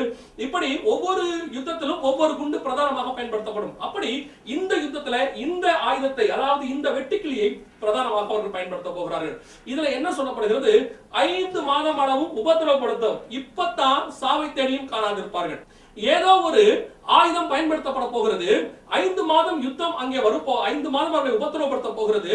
ஆனால் அந்த உபத்திரவத்துல மரணம் வராது, உபத்திரவம் மட்டும் படுத்த போகிறார்கள். அப்படிப்பட்ட ஒரு ஆயுதம் இருக்கிறதா? அப்படிப்பட்ட ஆயுதம் கண்டுபிடிக்க முடியுமா அப்படின்னு பாத்தீங்கன்னா 8ஆம் அதிகாரத்துல அதுக்கு முன்பதாக தான் 1/3 1/4 பங்கு பூமியில உள்ளதான 1/3 1 பங்கு, அதாவது 1/4 பங்கு மரம், செடி, கொடிகள் எல்லாம் எரிந்து போகிறது. அப்படின்னா 9ஆம் அதிகாரத்துல ஒரு ஆயுதம் கண்டுபிடிக்கப்படுகிறது. இந்த ஆயுதத்துடைய ஸ்பெஷாலிட்டி என்னன்னு கேட்டீங்கன்னா, மனுஷங்களை மட்டும் உபத்திரவப்படுத்தும். அதுக்கு கீழே சொல்லப்பட்டிருக்கிறது, புல், பூண்டு, செடி, கொடிகள் எதையும் உபத்திரவப்படுத்தக்கூடாது. என்ன காரணம்? இதுக்கு முன்னாடி நடந்த ஒரு டிசாஸ்டர்ல, அதாவது வருகைக்கு பின்னாடி அந்திகிறிஸ்துவின் ஆட்சியில ஒரு டிசாஸ்டர்ல மரம், செடி, கொடிகள் எல்லாம் 1/3 1 பங்கு பாதிக்கப்படுகிறது. குளோபல் வார்மிங் மாதிரி ஏதோ ஒன்று காரியத்தினாலே மரம், செடி, கொடிகள் எல்லாம் பாதிக்கப்படுகிறது. பாதிக்கப்பட்ட உடனே அடுத்து என்ன செய்யறாங்க? ஐநா சபை மாதிரி ஒரு சபை அந்த காலத்துல வரும், யுத்தத்துக்கு செய்யக்கூடாது தடுத்து நிறுத்தக்கூடிய ஒரு சபை வரும். அந்த சபையில டிசைட் பண்ணுவாங்க, இனிமேட்டு கண்டுபிடிக்கிற குண்டு என்ன செய்யணும்? மக்களை மட்டும்தான் உபத்திரவப்படுத்தணுமே ஒழிய ஒருபோதும் மரம், செடி, கொடிகளை இயற்கையை சீரழிக்க கூடாது. இயற்கையை சீரழிச்சுட்டா பூமியை நாசமா போயிடும். இந்த பூமியை காப்பாற்ற வேண்டியது நம்முடைய பொறுப்பு அப்படின்னு சொல்லி இன்னைக்கு இருக்கிற தலைவர்கள்லாம் சேர்ந்து ஒரு கூட்டம் நடத்துறாங்க. பார்த்திருக்கீங்களா? குளோபல் வார்மிங் வந்து பூமியை காப்பாற்றணும், பிளாஸ்டிக் யூஸ் பண்ணக்கூடாது, இப்படி நிறைய சொல்ற மாதிரி அந்த காலத்துலயும் ஒரு கமிட்டி போட்டு இவங்க எல்லாரும் செய்ய போறாங்க. என்ன செய்ய போறாங்க? இனிமேட்டு நம்ம தயாரிக்கிற குண்டுனால மக்களைத்தானே ஏதாவது உபத்திரவப்படுத்த வேண்டுமே ஒழிய, ஆனால் இனிமேட்டு என்ன செய்யக்கூடாது? மக்களை சாடிக்கிற மாதிரி எதையும் செய்யக்கூடாது. காரணம், மக்கள் தொகை ரொம்ப குறைஞ்சு போயிருச்சு. ரெண்டாவது, மரம், செடி, கொடிகளை ஒண்ணுமே செய்யக்கூடாது. காரணம், ஏற்கனவே 1/3 1 பங்கு மரம், செடி, கொடியெல்லாம் எரிஞ்சு போயிருச்சு. சோ இனி நாம் என்ன செய்யறோம்? அந்த யுத்தத்தில் யூஸ் பண்ணக்கூடிய ஆயுதங்களுக்குன்னு சொல்லி நாம ஒரு கமிட்டி வைக்க போறோம். நாம ஆராய்ச்சி பண்ண போறோம். எந்த நாடாவது மரம், செடி, கொடிகள் எல்லாம் நாசம் பண்ற மாதிரி அவங்க ஆயுதத்தை யூஸ் பண்ண அவங்க மேல நம்ம தேவையான நடவடிக்கை எடுப்போம். இப்படி ஏதோ ஒன்று செய்ய போகிறார்கள். அப்படி செய்ய உடனே ஒரு புதிய குண்டு கண்டுபிடிப்பார்கள். அந்த குண்டு எப்படி இருக்கும்? மக்களை மட்டும் உபத்திரவப்படுத்தும், சாக மாட்டாங்க. ஆனா மரம், செடி, கொடிக்கெல்லாம் ஒண்ணு ஆகாது. மக்களை மாத்திரம் உபத்திரவம் மட்டும் படுத்தும். நீங்க சொல்றதெல்லாம் கதை மாதிரி இருக்கு பிரதர், வாய்ப்பு இருக்குது, இப்படி எல்லாம் வாய்ப்பு இல்ல பிரதர். நான் சொல்ற நோட் பண்ணிக்கொள்ளுங்க. 863 நானோ டெக்னாலஜி, 863 நானோ டெக்னாலஜி. இது சீனாவினுடைய இப்பொழுதைய மிக முக்கியமான ஆயுதங்களில் ஒன்று, கண்டுபிடிக்கப்பட்ட மிக முக்கியமான ஆயுதங்களில் ஒன்று. இந்த ஆயுதங்கள் இப்போது கண்டுபிடிக்கப்பட்டதல்ல, 863, அதாவது 86வது வருஷம் மார்ச் மாசம் இதை அவர்கள் கண்டுபிடித்தார்கள். அதான் 863 நானோ டெக்னாலஜி. நானோ டெக்னாலஜி, நானோ என்றால் இருக்கிறதையே சின்னதாக செய்கிறதா நானோ டெக்னாலஜி. இப்படி ஒரு குண்டு கண்டுபிடிச்சிருக்காங்க. இந்த குண்டுடைய ஸ்பெஷாலிட்டி என்னன்னு கேட்டீங்கன்னு சொன்னா, மனுஷனுக்கு ஒண்ணுமே ஆகாது, ஆனா அவனை உபத்திரவப்படுத்தும். அது லங்ஸை பாதிக்கும், இருமல் வரும், நாளடைவில் 5 மாதம் கழித்து அவனுக்கு கொஞ்சம் கொஞ்சமாக அவனுடைய இருதயம் பாதிக்கப்படும், ஆனால் மரணம் வராது. அப்படி ஒரு குண்டு கண்டுபிடிச்சிருக்காங்க. சமீபத்தில் ரஷ்ய குண்டு ஒன்று கண்டுபிடிக்கப்பட்டது. இந்த குண்டினுடைய தன்மையை குறித்து ஆராய்ந்து பார்க்கும் பொழுது, இந்த குண்டை போட்ட உடனே சாதாரண குண்டு மாதிரி தான் வெடிக்கும், அவ்வளவுதான் நடக்கும். அதுக்கு பிறகு ஒண்ணுமே இருக்காது. ஆனா இதுல இருந்து வெளியே வரக்கூடிய ரசாயனங்கள் நம்முடைய காற்றிலே இருக்கக்கூடிய ஈரப்பதம், வாட்டர் மாலிகுல்ஸ் என்று சொல்வார்கள், இதுல கொஞ்சம் கொஞ்சமா கலந்து யாரெல்லாம் சுவாசிக்கிறாங்களோ அவங்களுடைய ரத்த நாளங்கள் போயிட்டு அந்த ரத்த நாளங்களை வெடிக்க செய்துவிடும் என்று சொல்லி சொன்னார்கள். இது ஏற்கனவே நாம் இன்னொரு செய்தியில கூட சொல்லி இருக்கிறோம். இப்படிப்பட்ட ஆயுதங்கள் இப்பொழுது கண்டுபிடிக்கப்படுகிறது. அதாவது எதை குறிக்கிறது? மனுஷர்கள் சாவை தேடுவார்கள். காரணம், இந்த குண்டு போட்ட உடனே அவங்களுக்கு இதுல இருந்து தப்பிக்கணும்ன்ற ஒரு எண்ணம் வரும். ஐயோ சித்திரவதையா இருக்குது, நம்முடைய மூக்கு வாயிலெல்லாம் ரத்தம் வருது, ஆனா மரணம் வர மாட்டேங்குது. அடுத்த வசனம் அங்கதான் நிறைவேறும். அவர்கள் சாவை தேடியும் காணாதிருப்பார்கள். இவங்க சாவை தடுத்து நிறுத்துறதுக்கு ஆன்டி கிரைஸ்ட் என்ன செய்வான்? எல்லா இடங்களிலும் ஆர்டிபிஷியல் பிளட், நம்ம ஃபர்ஸ்டே பார்த்தோமே, இந்த ஆர்டிபிஷியல் பிளட் வச்சிருப்பாங்க. அப்ப இவங்களுக்கு மரணம் செத்துறணும் தோணும். காரணம், உடம்பெல்லாம் அழுகி போயிருக்கும். வசனம் சொல்கிறது 14ஆம் அதிகாரம் சகரியா புத்தகத்துல, அவர்கள் நிற்கையிலே அவர்கள் கால்கள் அழுகி போகும், அவர்கள் கண்களிலே குழிகள் அட்டி. இது அருமையாதான் யுத்தத்துல ஃபைனலாக கர்த்தர் வாதிக்கிற வாதைன்னு சொல்லப்பட்டிருக்கு. இதே போன்ற ஒரு வாதை தான் இந்த இடத்துலயும் பாருங்க. இது தேவனால் முத்திரை போடப்பட்டவர்களுக்கு வரல, இதே மாதிரி ஒரு வாதை வருது. அப்படியானால் இந்த வாதை வரும்பொழுது ஜனங்கள் அவர்கள் உபத்திரவப்படும் பொழுது எப்படியாகிலும் இதிலிருந்து தப்பிக்க வேண்டும். நம்முடைய சரீரம் பாதிக்கப்படுகிறது. நீங்க நல்லா தெரியும், ஹிரோஷிமா நாகசாக்கி மேல குண்டு போட்டாங்க. இன்ன வரைக்கும் அவங்க ஊனமா பிறக்கிறாங்க. ஆனா பிறக்கதான் செய்யறாங்க, வேற வழி இல்ல, ஊனமா தான் பிறக்கிறாங்க. இப்ப அந்த ஜனங்களுக்கு எப்படி இருக்குது? இதுல இருந்து எங்களுக்கு விடுபட வழியே இல்லையா? மரணம் இல்லை, ஆனால் ஊனமாக பிறக்கிறார்கள். உபத்திரவம் இருக்கிறது, ஆனால் மரணம் வரவில்லை. இதே தான் 9ஆம் அதிகாரம் வசனம் சொல்லுகிறது. அவர்கள் சாவை தேடியும் காணாதிருப்பார்கள், ஆனால் உபத்திரவப்படுவார்கள். உபத்திரவம் உண்டு, ஆனால் மரணம் இல்லை. அதே நிலைமைக்கு நாம் இப்பொழுது வந்து விட்டோம். 863 நானோ டெக்னாலஜி அதைத்தான் நமக்கு சொல்கிறது. இப்பொழுது மிக துல்லியமாக வேதவசனம் சொன்னபடி கடைசி காலத்துடைய அடையாளங்கள் மிக துல்லியமாக கண்டுபிடிக்கப்பட்டிருக்கிறது. இவை ஒவ்வொன்றும் நமக்கு எதை சொல்லிக் கொண்டிருக்கிறது? கடைசி காலத்திலே கண்டுபிடிக்கப்படும் என்று சொல்லப்பட்ட கண்டுபிடிப்புகளை நாம் ஒவ்வொன்றாக பார்க்கும்பொழுது நாம் கடைசி காலத்துக்குள்ளே நின்று கொண்டிருக்கிறோம். We are all traveling in the last period. இதைத்தான் நமக்கு அது அறிவித்துக் கொண்டிருக்கிறது. நாம் இன்னொரு அடையாளத்துக்குள்ளே கடந்து போகிறோம். மிக முக்கியமாக கவனிங்கள், அதே 13ஆம் அதிகாரம் வெளிப்படுத்தல் விசேஷம் 15வது வசனத்துல வாசிக்கிறோம். அவர்கள் ஒரு மிருகத்தினுடைய சொரூபத்தை ஒன்று கண்டுபிடிக்கிறார்கள். வேதவசனம் சொல்கிறது, மேலும் அம்மிருகத்தின் சொரூபம் பேசத்தக்கதாகவும் மிருகத்தின் சொரூபத்தை வணங்காத யாவரையும் கொலை செய்யத்தக்கதாகவும் மிருகத்தின் சொரூபத்திற்கு ஆவியை கொடுக்கும்படி அதற்கு சத்துவம் கொடுக்கப்பட்டது. இங்க வசனம் சொல்லுகிறது, மிருகத்தின் சொரூபம் பேசத்தக்கதாக. சொரூபம் அப்படின்னா டிரான்ஸ்லேஷன். அதாவது இந்த டிரான்ஸ்லேஷன் வரும்போது ஆரியர்கள் என்ன செஞ்சிருக்காங்க? அப்பொழுது சமஸ்கிருத வார்த்தையை இதில் பயன்படுத்தி இருக்கிறார்கள். சொரூபம் அப்படிங்கிற வார்த்தை. சொரூபம் அப்படின்னா இருக்கிறத மாதிரியே ஒரு ரூபம், அதான் சொரூபம்னு அர்த்தம். நம்ம ஊர்ல சொன்னா அது சிலை. அந்த மிருகத்தின் சிலை பேசத்தக்கதாகவும். இந்த இடத்துல வசனத்தை பாருங்க, மேலும் மிருகத்தின் சிலை பேசத்தக்கதாக இருக்கு. மிருகத்தின் சிலை பேசுமா? வேதவசனம் சொல்லுகிறது சிலை பேசாது என்று சொல்லுகிறது. யாத்ராகமத்திலிருந்து கர்த்தர் சொல்றாரு, அது கண்ணிருந்தும் காணாது, காதிருந்தும் கேட்காது. எரேமியால சொல்றாரு, கண்ணிருந்தும் காணாது, காதிருந்தும் கேட்காது, அது சுமக்கப்பட வேண்டும். இப்படி சொல்றாரு ஆண்டவர். சிலை பேசவே பேசாதுன்னு சொல்லிட்டாரு. விக்கிரகங்களுக்கு படைத்தவையிலே புசித்தாய் என்று உன் பேர்ல எனக்கு ஒரு குறை உண்டு. அந்த விக்கிரகம் பேசாது, பார்க்காது, ஒண்ணுமே செய்யாது. இன்னை வரைக்கும் நீங்க நல்லா கவனிச்சு பாருங்க. நான் ஒரு உதாரணத்துக்கு தான் சொல்றேன். எத்தனையோ சிலைகள் என்னென்னத்தையோ செஞ்சிச்சுன்னு சொல்றாங்க. ஒரு சிலர் சொல்றாங்க அதுக்கு ரத்த கண்ணீர் வடிச்சிச்சுன்னு சொல்றாங்க. ஒரு சிலர் சொல்றாங்க கண்ணீர் வடிச்சிச்சுன்னு சொல்றாங்க. ஒரு சிலர் சொல்றாங்க அது அழுதுச்சுன்னு சொல்றாங்க. ஒரு சிலர் சொல்றாங்க அது எதையோ குடிச்சிச்சுன்னு சொல்றாங்க. இது வரைக்கும் விக்கிரகங்கள் அழுது கண்ணீர் வடிச்சிருக்குது, ரத்தம் வடிச்சிருக்கு, அது இது வரைக்கும் எதையோ குடிச்சிருக்கு, இப்படியெல்லாம் நடந்திருக்குது. இத்தனை ஆண்டு காலத்துல என்னைக்காவது சிலை பேசினதாக ஒரு செய்தி வந்திருக்குதா? எந்த இடத்திலாவது சிலை பேசுச்சுன்னு வந்திருக்குதா? நான் ரொம்ப நாளாக பார்க்கிறேன். இது வேதவசன காலத்துல இருந்தே அப்படித்தான் இருக்கு. இது வரைக்கும் சிலை பேசவே இல்லை. சிலை என்னன்னோ பண்ணுதுன்னு சொல்றாங்களே ஒழிய அதுக்கு விஞ்ஞானபூர்வமான ஆதாரங்களும் இல்லை. சிலை பேசினதாக இதுவரைக்கும் நமக்கு ஆதாரம் கொடுக்கப்படவும் இல்லை. அதான் எனக்கு நான் ஒரு வேடிக்கையாக சொல்வேன், இப்படி அழுவுற சிலை ஏதோ அழுவுதுன்னு சொல்றாங்க. இப்படி அழுவுற சிலை வாயை திறந்து ஒரு விஷயம் சொல்லிடலாம் தானே, ஏன் நான் அழுவுறேன்னு. ஆனா இது வரைக்கும் எந்த சிலையும் சொன்னதில்லை. அழுது ரத்த கண்ணீர் கூட வடிக்குது, ஆனா வாயை திறந்து சொல்லாது நான் ஏன் அழுவுறேன்னு சொல்லி. காரணம், கர்த்தர் சொல்லிவிட்டார் சிலை பேசார். கர்த்தர் அன்னையிலிருந்து சொல்றாரு, இன்னை வரைக்கும் சிலை பேசவில்லை. இதுவரைக்கும் ஒரு சிலையும் பேசினதாக நமக்கு சரித்திரபூர்வமான ஆதாரங்கள் எங்கேயுமே கிடையாது. அப்படியானால் சிலை பேசுமா? வசனம் சொல்லுகிறது 13ஆம் அதிகாரம் 15வது வசனத்துல, மேலும் அம்மிருகத்தின் சொரூபம் பேசத்தக்கதாகவும் அப்படின்னு இருக்கு. ரெண்டாவது, அந்த மிருகத்துக்கு இன்னொன்னு செய்யறாங்க. அந்த மிருகம் செய்து தன்னை வணங்காத யாவரையும், மிருகத்தின் சொரூபத்தை வணங்காத யாவரையும் கொலை செய்யத்தக்கதாகவும் மிருகத்தின் சொரூபத்திற்கு ஒரு வல்லமை கொடுக்கிறாங்க. ஆவியை கொடுக்கும்படி. ஆவினா பவர், சக்தி. அதை நம்ம சொல்லுவோம். ஆவியை நாம் சக்தி என்று சொல்லுகிறோம், பவர் என்று சொல்லுகிறோம். ஆவியை கொடுக்கும்படி அதற்கு சத்துவம் கொடுக்கப்பட்டது. அதாவது ஒரு சிலை பேசுமா, அந்த சிலை பார்க்கும், பேசும். தன்னை எல்லாரும் வணங்குறாங்கன்னு பார்த்துக்கிட்டே நிற்கும். தன்னை வணங்காதவங்க அதை என்ன செய்யுமா? கொலை செஞ்சிருமா. இது ஆன்டி கிரைஸ்டுடைய ஆட்சியிலே நடைபெறுகிறது. நான் இங்க இன்னொரு எக்ஸ்பிளனேஷன் கொடுத்துட்டு உங்களுக்கு இந்த வசனம் எப்படி நிறைவேறிருக்கு நான் சொல்றேன் உங்களுக்கு. இந்த 13ஆம் அதிகாரம் என்பது எதை குறிக்கிறது? It is not an antichrist, it is a government of the antichrist. அதாவது இது அந்தி கிறிஸ்துவை குறிக்கவில்லை, அந்தி கிறிஸ்துவின் அரசாங்கத்தை, கவர்மெண்டை குறிக்கிறது. இதோட எக்ஸ்பிளனேஷன் கொடுக்கணும்னா அது இன்னும் பெருசாகும். இன்னொரு செய்தியில கர்த்தருக்கு சித்தமானால் உங்களுக்கு அதை நான் விவரிக்கிறேன். ஆனால் ஒன்றை நன்றாக மனதில் வைத்துக் கொள்ளுங்கள். 13ஆம் அதிகாரம் வெளிப்படுத்தும் விசேஷம் என்பது ஆன்டி கிரைஸ்டுடைய கவர்மெண்ட், ஆன்டி கிரைஸ்ட் அல்ல. 17ஆம் அதிகாரம் வெளிப்படுத்தும் விசேஷம் தான் பியூர்லி அபவுட் ஆன்டி கிரைஸ்ட். ரெண்டு பேரும் என்ன செஞ்சிட்டாங்க? 13ஆம் அதிகாரத்தின் மிருகமும் 17ஆம் அதிகாரத்தின் மிருகமும் ஒண்ணு தான்.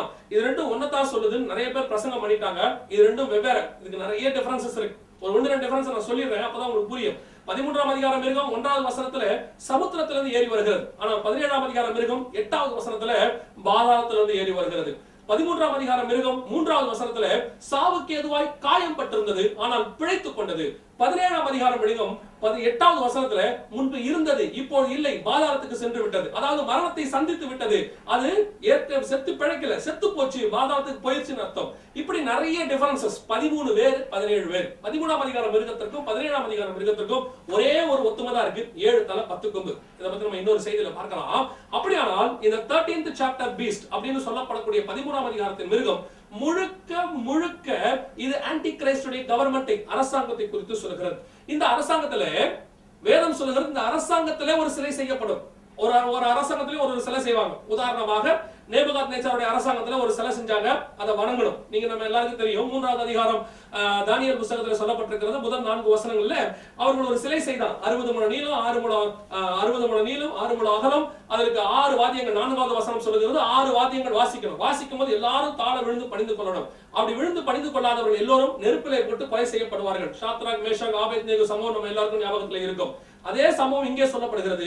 ஒரு சிலை இருக்கிறது, இதை எல்லாரும் வணங்க வேண்டும், வணங்காத யாவரும் கொலை செய்யப்படுவார்கள் என்று சொல்லப்பட்டிருக்கு. இந்த ஆன்டி கிரைஸ்டுடைய கவர்மெண்ட்ல ஒரு சிலை செய்யப்படப்படுது. ஒவ்வொரு கவர்மெண்ட்லயும் ஒரு சிலை செய்வாங்க. இது வந்து இயல்பு. அந்த ராஜாவுடைய எந்த கடவுள் மேல அவருக்கு நம்பிக்கை இருக்குதோ அந்த கடவுள் மேல சிலையை அவர் செய்வார். இப்போ உதாரணத்துக்கு ரோமர்கள் என்ன செஞ்சாங்கன்னா, ஒவ்வொரு தெருக்களிலுமே ராஜாக்களுடைய சிலைகளை வச்சிருப்பாங்க. அந்த வழியா போறவங்க எல்லாம் ஹெயில் சீசர் அப்படின்னு சொல்லிட்டு போனோம், அதாவது சீசர் வாழ்க அப்படின்னு சொல்லி அந்த சிலைக்கு முன்னாடி வணங்கிட்டு போனோம். இது ஒரு உதாரணம். நேபுகாத்நேச்சார் ஒரு சிலை செய்தார், அதை எல்லாரும் வணங்கணும், அது ஒரு உதாரணம். கிமு 176ல, மணிக்கு 168ல ஆன்டியாகஸ் போர் எபிஃபனஸ், சிரியா தேசத்திலிருந்து வந்ததான உந்ததாக அந்தி கிறிஸ்து, இவரை பத்தி நம்ம ஏற்கனவே ஒரு சீட்டில ஒளிப்படையில பார்த்திருக்கிறோம். இவர் ஒரு சிலை செய்தார், ஜியூஸ் தேவனுடைய சிலை. எல்லாரும் இதை வணங்கணும். எருசலேம் தேவாலயத்துல அந்த சிலையை வச்சாரு, எல்லாரும் வணங்கணும், வணங்காதவங்கள கொலை செஞ்சாருன்னு பார்க்கிறோம். இப்படி கடந்த காலத்துல நமக்கு சரித்திரபூர்வமான ப்ரூஃப்ஸ் இருக்குது, ஒரு சிலை செய்யப்படும், எல்லாரும் அதை வணங்க வேண்டும் என்று. அதே மாதிரி ஆன்டி கிரைஸ்டுடைய கவர்மெண்டில் ஒரு சிலை செய்யப்பட போகிறது. இந்த சிலையை எல்லாரும் வணங்கணும். வணங்காதவங்க என்ன செய்வாங்களா, அந்த சிலையே பார்க்குமா, பார்த்துட்டு தன்னை வணங்கலனா கொலை செய்யுமா. அப்ப இந்த சிலை பேசுமா, சிலை பேச வாய்ப்பு இருக்கிறதா அப்படி என்று சொன்னா, இப்போது நீங்கள் நம்ம எல்லாருக்கும் தெரிஞ்சிருக்க ஒரு விஷயம் தான். இப்ப நீங்க பாக்குறீங்களே, இதுக்கு பேரு ரோபோ அப்படின்னு பேரு, ரோபோட் அப்படின்னு சொல்லுவார்கள். இந்த ரோபோட்டுடைய தன்மை என்ன அப்படின்னு பாத்தீங்கன்னா, முந்தியெல்லாம் ரோபோட் அப்படின்னா ஒரு மிருகம் மாதிரி இருக்கும், அப்படி நடக்கும், வரும், கையத்துக்கும் காலத்துக்கும். இப்ப நீங்க பாத்துட்டு இருக்கிறீங்களே, இதுக்கு பேர் ஆண்ட்ரியாய்ட் ரோபோட் அப்படின்னு சொல்லி பேர். இந்த ரோபோட்டுடைய தன்மை என்னன்னு கேட்டீங்கன்னா, மனுஷனுடைய தோல் அதற்கு போடப்பட்டிருக்கிறது, சிலிக்கான் தோல் அதற்கு போடப்பட்டிருக்கு. உங்களுக்கு நடந்தா வேர்க்குமா வேர்க்காதோ தெரியாது, ஆனால் இந்த ரோபோட்டுக்கு நடந்தால் வேர்க்கும். அதுக்கு வேர்வை சுரபிகள் உள்ளே வச்சிருக்கிறாங்க. இரண்டாவது, சமீபத்துல ஒரு ரோபோட் ஒன்று வெளியிடப்பட்டது, ஒன்று கண்டுபிடிக்கப்பட்டது. ஜப்பானுடைய கம்பெனி தான் அதை கண்டுபிடித்தார்கள், அதை எக்ஸிபிஷன்ல வைத்திருந்தார்கள். அந்த ரோபோட்டுடைய தன்மை என்னவென்று சொன்னால், ஒரு பெண் ஒரு ஆணுக்கு என்னென்ன விதத்தில் உபயோகப்படுவாளோ, அதாவது குடும்ப வாழ்க்கையில் ஆரம்பித்து தாம்பத்திய வாழ்க்கை வரைக்கும் என்னென்னத்துக்கு பயன்படுவாளோ எல்லாவற்றுக்கும் பயன்படக்கூடிய ஒரு ரோபோவை கண்டுபிடித்தார்கள். இதோட ஸ்பெஷாலிட்டி என்னன்னா, மனைவிக்கு பதிலாக இந்த ரோபோவை நீங்கள் பயன்படுத்தலாம். அதாவது அவர்கள் மனைவி வந்து சிலர் சொல்வார்கள் மனைவி கண்டடைகிறான் நன்மை கண்டடைகிறான் அப்படி என்று சொல்வார்கள். சிலர் சொல்றாங்க சண்டைக்காரோட குடியிருப்பதை பார்க்கலாம் வனாந்தரத்துக்கு போவது மேல் அப்படின்னு சொல்றாங்க. அது அமையறத பொறுத்து, ஒவ்வொருத்தருக்கும் அமையறத பொறுத்து. ஆனா இந்த இடத்துல சொல்லப்படுகிறது, நீங்கள் விரும்புகிறபடி உங்கள் மனைவியை அமைத்துக் கொள்ளலாம். நீங்க என்ன கலர்ல விரும்புறீங்க, என்ன நிறத்துல விரும்புறீங்க, என்ன ஹைட்ல விரும்புறீங்க, என்ன சைஸ்ல விரும்புறீங்க, எல்லாத்தையும் நீங்க சொல்லிட்டீங்கன்னா அதுக்கேற்ற மாதிரி ஒரு ரோபோ செஞ்சு கொடுத்துறாங்க. அது மாத்திரமல்ல, நீங்கள் என்ன குரல் வேண்டும் என்று விரும்புகிறீர்கள், அதாவது நல்ல ஒரு உலகத்திலே இந்த பெஸ்ட் குரல் ஒருத்தர் இருக்குன்னு வச்சுக்கோங்க, அந்த குரல் எனக்கு இது வேணும், என் மனைவிக்கு வேணும்னு சொன்னீங்கன்னா இந்த ரோபோக்கு அந்த குரலை அவங்க ஃபிக்ஸ் பண்ணி கொடுத்துருவாங்க. அதோட கூட இந்த ஆர்டிபிஷியல் பிரெயின் அப்படின்னு சொல்றாங்க, செயற்கை மூளை இதற்கு பொருத்தப்பட போகிறார்கள். 2020 இருந்து செயல்பாட்டுக்கு வருகிறது. இந்த ஆர்டிபிஷியல் பிரெயின் இதற்கு பொருத்தும் பொழுது இந்த ரோபோக்கள் சுயமாக திங்க் பண்ணி செயல்படக்கூடிய அளவிற்கு இப்பொழுது என்ன செய்கிறார்கள், இதை கண்டுபிடித்திருக்கிறார்கள். இப்படிப்பட்ட காரியங்கள் இப்போது ரோபோக்கள் உருவாக்கப்பட்டிருக்கிறது. இந்த ரோபோக்கள் பல ரூபத்துல, பல வடிவங்கள்ல, ஆரம்பத்துல நாய் வடிவத்துல, பூனை வடிவத்துல, வீட்டு உபயோகப்படுத்தக்கூடிய அளவுக்கு பயன்படுத்தப்பட்டது. இப்பொழுதுதான் மனுஷ வடிவிலே கண்டுபிடிக்கப்பட்டிருக்கிறது. இந்த பெண் ரோபோக்கு அடுத்த வடிவமாக இப்பொழுது இன்னொன்றை கண்டுபிடித்திருக்கிறார்கள், ராணுவத்திலே பயன்படக்கூடிய ரோபோக்கள். இந்த ராணுவத்துல பயன்படுத்தக்கூடிய ரோபோக்களை நீங்கள் பார்க்கும் பொழுது ஒரு ராணுவ வீரன் என்னென்னலாம் செய்யறானோ, என்னென்னலாம் அவன் செய்வானோ எல்லாவற்றையும் செய்கிறது. உதாரணமாக எதிரி நாட்டை நீங்கள் போக்கஸ் பண்ணி அதுக்கு ப்ரோக்ராம் பண்ணி அதுக்குள்ள நீங்க வச்சுட்டு எதிரி நாட்டு படை வீரர்களுடைய காரியங்களை நீங்கள் அதுக்கு சொல்லிவிட்டு என்று சொன்னால் நேரடியாக இந்த ரோபோக்கள் போய் எதிரி நாட்டு படை வீரர்களை தாக்கும். இதற்கு முன்பதாக என்ன செஞ்சாங்க, இதை கண்டுபிடிக்கிறதுக்காக, இதை டெஸ்ட் பண்றதுக்காக என்ன செஞ்சாங்க, கால்பந்து விளையாடும் ரோபோக்களை கண்டுபிடிச்சாங்க. இந்த கால்பந்து விளையாடுற ரோபோக்கள் என்ன செஞ்சுச்சு, தன் நாட்டு வீரர்களோடு விளையாடுச்சு. ஆனா எதிர் நாட்டுக்காரன் வந்து அவங்க கிட்ட பால் டாக்டிஸா வாங்கி போய் கோல் போட்டுச்சு. இது சுயமாய் திங்க் பண்ணக்கூடியது. இந்த இடத்துல என்ன சொல்றது, 13ஆம் அதிகாரம் 15ஆம் வசனம், இந்த மிருகத்தின் சொரூபம் பார்க்கும், தன்னை வணங்குறாங்களான்னு பார்க்கும், வணங்காதவங்களை அது கொலை செய்யும். சிந்திக்கிறது, தன்னை வணங்குறாங்களா இல்லையான்னு சொல்லி பார்க்கும், வணங்காதவங்களை கொலை செய்யும். அப்படி என்று சொன்னால் இந்த ரோபோக்கள் சுயமாக திங்க் பண்ணக்கூடிய அளவுக்கு, சுயமாக சிந்திக்கக்கூடிய அளவுக்கு ஆர்டிபிஷியல் பிரெயின் என்று சொல்லக்கூடியதான செயற்கை மூளை இதற்கு பயன்படுத்தப்படுகிறது.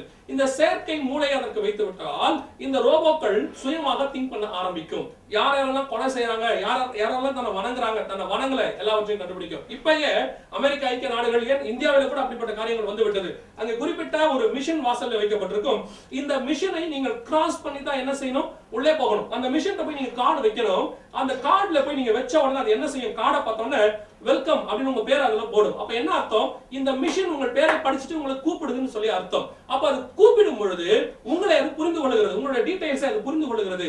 இப்போது இன்னும் கொஞ்சம் அட்வான்ஸ்டாக உங்கள் கரங்களிலே பயோசிப்பை போடுவார்கள் என்று சொல்லி நாம் ஏற்கனவே ஜாக்கிரதை 666 மிருகத்தின் முத்திரையாக ஒளிப்படைகளிலே வெளியிட்டிருக்கிறோம். அந்த மிருகத்தினுடைய முத்திரையை நீங்கள் போட்ட உடனே இந்த கவர்மெண்ட்டுடைய முத்திரையை நீங்க போட்டுட்டு போய் அதுகிட்ட கை கொடுக்கிற மாதிரி வச்சிருப்பாங்க. இப்ப நீங்க பாக்குறீங்களே, இது வந்து ஜப்பான்ல இப்பொழுது கண்டுபிடிக்கப்பட்டிருக்கிறது புது வகையான ரோபோ. அதாவது ஸ்கூல்ஸ் வாசல்ல வைக்கப்பட்டிருக்கிறது. ரோபோ காவலாரின் பேரு ஸ்கூல்ஸ் வாசல்ல வச்சிருக்காங்க. இதை நீங்க அந்த பிள்ளை ஸ்கூலுக்குள்ள என்டர் ஆகும்போது என்ன செய்யும் சொன்னா, தன்னுடைய ஐடி கார்டு, இப்ப நீங்க பிள்ளைகளுக்கு ஐடி கார்டு போட்டு அனுப்புறீங்க இல்லையா, அதே மாதிரி ஆன்டி கிரைஸ்டுடைய கவர்மெண்ட்ல எல்லாருடைய வலது கையிலும் நெத்தியிலும் முத்திரை போடப்பட்டிருக்கும். இந்த முத்திரையை போட்டவங்க இதை கிராஸ் பண்ணும் பொழுது இதற்குள்ள இருக்கக்கூடிய ரேடியோ ஃப்ரீக்வன்சி என்ன செய்யும், இந்த ரோபோவோட இருக்கிற ரேடியோ ஃப்ரீக்வன்சியோட ஒண்ணே ஒன்று சந்திக்கும். சந்தித்த உடனே இந்த ரோபோ அந்த பிள்ளையுடைய பயோசிப்புக்குள்ள இருக்கிற காரியங்களை படித்து விட்டு அந்த பிள்ளையின் பெயரை சொல்லி வரவேற்கும். வா, welcome to school, good morning, இப்படி அது சொல்லும். உடனடியாக இவங்க என்ன செய்யணும், திருப்பி குட் மார்னிங் என்று சொல்ல வேண்டும். இதுதான் அந்த ரோபோவைக்கு மரியாதை செலுத்துதல். ஏன்னா வணங்குதல் அப்படின்னு சொல்லிட்டு உடனே நீங்க நினைச்சிருப்பீங்க சாஷ்டாங்கமாய் விழுந்து பணிந்து கொள்ளுதல் அப்படின்னு நீங்க நினைப்பீங்க. இந்தியாவில தான் வணக்கம் வந்து சாஷ்டாங்கமா விழுந்து பணிந்து கொள்றது. நீங்க சைனால போனீங்கன்னா நின்ன மேரிக்கு குனிஞ்சு அவங்க என்ன செய்வாங்க, வணக்கத்தை செலுத்துவார்கள். நீங்க அமெரிக்கா வெஸ்டர்ன் கல்ச்சருக்கு போனீங்கன்னா குட் மார்னிங் என்று சொல்வார்கள். இதுதான் அவங்கள பொறுத்தவரை வணக்கம். அதாவது இங்கே சொல்லப்படுவது என்ன, அந்த ரோபோவுக்கு மரியாதை செலுத்தப்பட வேண்டும், அதை பொருட்டாக மதித்து, அதான் ரூல் ஆன்டி கிரைஸ்ட் கவர்மெண்ட்ல. எல்லாரும் இதுக்கு முன்னாடி வந்து மரியாதை செலுத்திட்டு போனோம் அப்படின்னு அர்த்தம். ஒவ்வொரு நாட்டுக்காரர்கள் தங்களுக்கு ஏற்றார் போல அதற்கு மரியாதை செலுத்துவார்கள். அப்போ அது உள்ள கிட்டே போகும்போது ஹாய் குட் மார்னிங் என்று சொல்ல வேண்டும். சொன்ன உடனே அது உங்க நெத்தியிலேயோ அல்லது கையிலேயோ இருக்கக்கூடிய பயோசிக்களுடைய காரியங்களை படித்து விட்டு உங்களை வரவேற்கும். இது ஒருவேளை நான் சொல்றது உங்களுக்கு புரியுதா இல்லையான்னு தெரியல. நான் உங்களுக்கு இன்னும் கொஞ்சம் லகுவாக புரிந்து கொள்ள சொல்லுகிறேன். நீங்க பெரிய பெரிய டெக்ஸ்டைல் ஷோரூம்ஸ், அதாவது பெரிய பெரிய துணி கடைகளுக்கு நீங்க போயிருந்தீங்கன்னு சொன்னா அந்த துணி கடை வாசல்ல பெரிய ஸ்கேனர்ஸ் கருவி வச்சிருப்பாங்க, நீங்க பாத்திருப்பீங்க. ஒருவேளை நீங்க பார்க்காம இருந்தா கூட நீங்க துணி வாங்க போனீங்கன்னா துணியில ஒரு கிளிப் மாதிரி போட்டு வச்சிருப்பாங்க. இதுக்கு பேரு RFID டேக் அப்படின்னு சொல்லி பேர். இந்த துணியில உள்ள கிளிப்பை நீங்கள் பே பண்ணக்கூடிய இடத்துல, பணத்தை செலுத்தக்கூடிய இடத்துல எடுத்துக்கொண்டு அந்த துணியை உங்களுக்கு தருவார்கள். ஒருவேளை அந்த கிளிப்பை எடுக்காம உங்களுக்கு கொடுத்துட்டாங்கன்னு சொன்னா நீங்கள் அந்த கிளிப்போடு கூட வெளியே வரும்போது அந்த கடையின் வாசலுக்கு வந்த உடனே அது அலாரம் அடிக்கும். என்ன அடிக்குன்னா, இந்த கிளிப்ல இருக்கக்கூடிய RFID டேகும் இந்த ஸ்கேனர்ல இருக்கக்கூடிய RFID டிவைஸும் ஒன்றை ஒன்று சந்திக்கும் பொழுது இது இந்த கிளிப் வெளியே போகிறது, இந்த துணி வெளியே போகிறது, அதாவது பணம் செலுத்தாமல் இது வெளியே போகிறது என்று சொல்லி இது தெரியப்படுத்துகிறது. இதே டெக்னாலஜி தான் நீங்கள் பார்க்கக்கூடிய இந்த படத்துல இந்த பிள்ளை ஸ்கூலுக்கு போகும்போது வலது கையிலேயோ அல்லது நெத்தியிலேயோ இந்த முத்திரை இருக்கும். இந்த ரோபோ இங்க நின்று கொண்டிருக்கும். இந்த ரோபோக்கு பதிலாக அந்தி கிறிஸ்துவின் ஆட்சியிலே செய்யப்பட்ட அல்லது அவனால் அறிவிக்கப்பட்ட, அவனால் வணங்கப்படுகிறதான ஒரு சிலை வைக்கப்பட்டிருக்கும். அத்தனை பேரும் இந்த சிலையை கிராஸ் பண்ணி போகும் பொழுது இந்த சிலையை பார்த்து வணக்கம் குட் மார்னிங் என்று சொல்ல வேண்டும். சொல்லாமல் போகலாம் இந்த ரேடியோ ஃப்ரீக்வன்சி டேக் இதுக்கு ஒர்க் பண்ணாது. வணக்கம் செலுத்தாமல் போகிறார்கள், உடனே தடுத்து நிறுத்தும். இந்த செய்தியில ஒரு நாளிதழ்ல வந்த செய்தி அது. அந்த செய்தி என்ன சொல்லுகிறது பாருங்கள். தன்னை அந்த இடத்துல வணங்காதவங்க, ஐடி கார்டு இல்லாதவங்க, பயோசிப் இல்லாதவங்க வச்சுக்கோங்களேன். எனக்கு ஐடி கார்டு கொடுக்கப்பட்டிருக்கு, ஐடி கார்டுக்கு பதிலாக தான் பயோசிப் வருகிறது. பயோசிப் இல்லாதவர்களை உடனடியாக காத்திருக்க சொல்லி நிற்க வைத்து விடும், உடனே ஸ்டாப் பண்ணிடும். You want to stop the stay there, நீங்க ப்ரொசீட் பண்ண முடியாது, அதுக்கப்புறம் உள்ள போக முடியாது, நீங்க யாரு என்னன்னு சொல்லி உங்களுடைய போட்டோ எல்லாம் எடுத்துருமா. இந்த டீடைல்ஸ் இதில் கொடுக்கப்பட்டிருக்கிறது. அப்படியானால் இப்பொழுது சிலை பேச ஆரம்பித்திருக்கிறது. இப்பொழுது சிலை உலகம் முழுவதும் பேச ஆரம்பித்திருக்கு. சமீபத்தில் அநேக திரைப்படங்கள் பாருங்க, மிஷின் பேசுற மாதிரி, மிஷின் வந்து மனுஷன் மாதிரியே வருது. நான் ரட்சிக்கப்படுவதற்கு முன்பதாகவும் பார்த்திருக்கிறேன், ரட்சிக்கப்பட்ட பின்பும் நான் கேள்விப்பட்டிருக்கிறேன். அநேக திரைப்படங்களில் ரோபோக்கள் பேச ஆரம்பித்திருக்கிறது. மனுஷன் மாதிரியே தனக்கு கீழ்ப்படியாதவங்களை கொலை செய்ய ஆரம்பிச்சிருக்கலாம். 13ஆம் அதிகாரம் 15ஆம் வசனம் 100% நம்முடைய காலகட்டத்தில் நிறைவேறிவிட்டது. சிலை பேச ஆரம்பித்திருக்கிறது, ரோபோட் பேச ஆரம்பித்திருக்கிறது. தன்னை வணங்காதவர்களை, தன் பேச்சுக்கு கீழ்ப்படியாதவர்களை, தான் சொல்லுகிறபடி செய்யாதவர்களை ரோபோட் கொலை செய்ய ஆரம்பித்திருக்கிறது. சிலை பேச ஆரம்பித்திருக்கிறது, தன்னை வணங்காதவர்களை கொலை செய்யும். ஒருவேளை இன்னைக்கு இதை பார்க்கிறவங்களுக்கு ஜஸ்ட் இன்ஃபர்மேஷன், உங்களுக்கு அவ்வளவுதான். நீங்க என்ன நினைப்பீங்க, ரோபோட் பேசுறது பெரிய விஷயம் இல்ல.